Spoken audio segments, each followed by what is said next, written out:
نوشاد علی صاحب، اگر ہم بات کرتے ہیں الیکشن کے حوالے سے، تو ابھی الیکشن ہونے نہیں ہیں مطلب یا ہونے ہیں، اس حوالے سے سیاسی جماعتوں نے کافی ابہام پیدا کی ہے اور سٹل ابھی تک وہ اس چکر میں ہی ہمیں نظر آ رہی ہیں.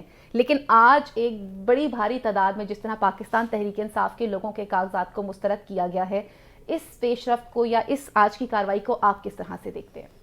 بسم اللہ الرحمن الرحیم. دیکھیے، آپ بھاری تعداد میں کہہ رہی ہیں.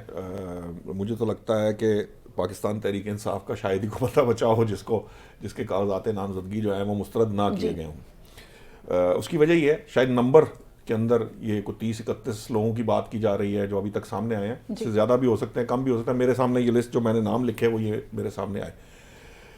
لیکن ان 31 ناموں کا مطلب یہ ہے کہ یہ عمران خان صاحب سے لے کر اور وہ شہرام ترقی تک اور وہ جو جتنے بھی لوگ ہیں، مطلب اگر کوئی جن کو میں جانتا ہوں یا جو نون لوگ ہیں پاکستان تحریک انصاف کے، اس میں آلموسٹ تقریباً سارے چہرے جو ہیں وہ ان کے کاغذات مسترد ہو چکے ہیں. بالکل. 2-3 بڑی اہم باتیں ہیں.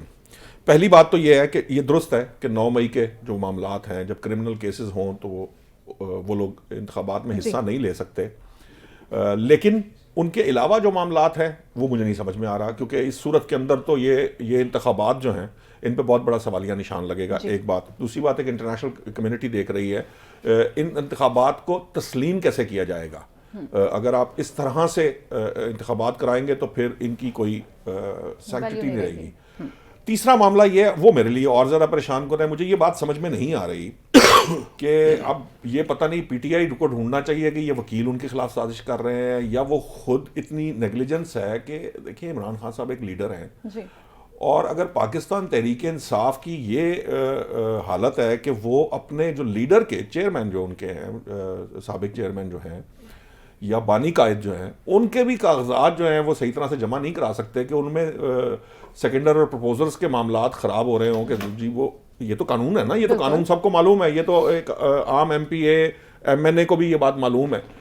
اور اگر پوری کی پوری جماعت کا جو سربراہ ہے اس کے بھی کاغذات نامزدگی درست نہ ہو تو یہ بڑی عجیب سی بات ہے. مطلب کہ کسی دوسرے حلقے سے لے کے آپ سیکنڈر کو ڈال دیں، تو یہ بھی میرے لیے ایک بڑی پریشانی کے باعث ہے. مجھے تو ایسے لگ رہا ہے جیسے میں معذرت چاہوں گا، اس کی کوئی بیس نہیں ہے، یہ کوئی انفارمیشن نہیں، لیکن یہ جب میں نے یہ لسٹ ترتیب دیتے ہوئے بات کرتے ہوئے سوچتے ہوئے میرے ایک دم دماغ میں خیال آیا کہ یار اللہ کے بندو، مطلب یہ وکیل کیا کرتے ہیں؟ یہ جنہوں نے کاغذات جمع کرائے ہیں یہ کوئی چیز دیکھ نہیں رہے. یہ تو مجھے ایسا لگ رہا ہے جیسے سارے سیاستدان جو ہیں وہ الیکشن سے باہر ہو جائیں اور وکیل جو ہے نا ان کے کاغذات سے نامزدگی ہو جائے تو یہ پی ٹی آئی صرف وکلا کی جماعت رہ جائے گی. تو یہ تو بڑی عجیب سی معاملات ہیں. تو مجھے تو میں تو حیران بھی ہوں اور پریشان بھی ہوں، اور دونوں طرف سے حیران پریشان ہوں. نہ صرف ریاست کے معاملات پہ حیران پریشان ہوں، میں سیاست کے معاملات پہ بھی حیران پریشان ہوں. اور تحریک انصاف کی اٹ سیلف اندر کی صفوں پہ مجھے سمجھ میں نہیں آ رہی کہ کیا سازش ہو رہی ہے.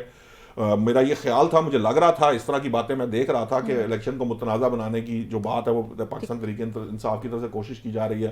یہ بھی مجھے لگ رہا ہے کہ پاکستان تحریک انصاف جو ہے وہ الیکشن سے بھاگنا چاہ رہی ہوگی. لیکن یہ سب باتیں اپنی جگہ درست ہیں. چلو یہ اگر میں ان کو صحیح تسلیم بھی کر لوں، پھر بھی میں اس بات پہ بڑا پریشان ہوں کہ یہ کیا بات ہوئی کہ عمران خان صاحب کے کاغذات جو ہیں وہ مسترد ہو جائیں، وہ ٹھیک طرح سے نہ فل کیے جائیں، یا آپ کے جو 4-5 اسٹالوارٹس ہیں، مطلب پرویز الہی صاحب.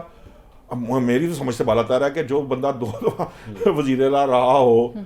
اچھا، ایک بڑی دلچسپ بات ہے کہ عثمان بزدار صاحب کے کاغذات جو ہے منظور ہو گئے ہیں، لیکن پرویز الہی صاحب کے کاغذات بڑی، میں آپ کو ایمانداری بات ہوں، کچھ چیزیں جو ہے نا آج کے دن کے بعد کچھ چیزیں جو ہے نا وہ عجیب و غریب مخمسے کا شکار ہو گئی ہیں. ایک کلیرٹی ہوتی ہے چیزوں کے اندر، وہ کلیرٹی موجود تھی. میں ناقد ہوں پی ٹی آئی کا، لیکن یہ کیا طریقہ کار ہے؟ مطلب مجھے نہیں سمجھ میں آ رہی کہ اس طرح کس طرح آپ انتخابات کو کوئی شفاف شکل دیں گے یا